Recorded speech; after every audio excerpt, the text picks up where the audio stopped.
فوق‌العاده نونای با کیفیت. نگاه کنید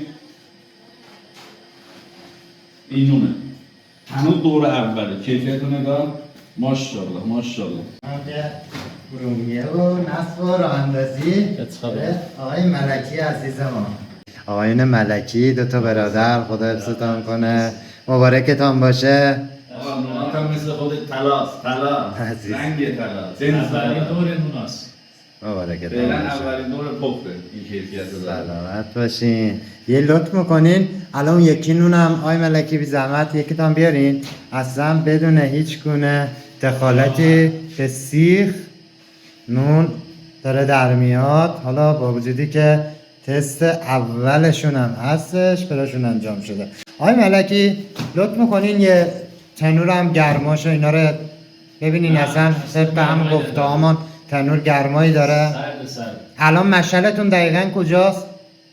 مشهد همین بغله. خب همینجا. اونجاست که دیگه گرمترین نقطه تنوره. دست میزنین سرد سرد. اصلا کلا حرارت غیر مستقیم، اینجا حرارتی نداره. هرچی از داخل تنور. زنده. چجور شد که شما تنور رضوان انتخاب کردین؟ به خاطر موقعیت مغازم اینستاگرام خیلی دنبال کردم.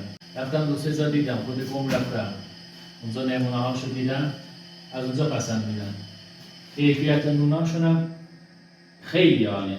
یعنی برابری میکنه با ریگی، حتی بیشتر. از ریگی هم بهتره. از ریگی هم بهتر. این طعمی که من الان میبینم از ریگی هم بهتره. سلام. همیشه این بهترین ها هستن که رضوان را انتخاب میکنن.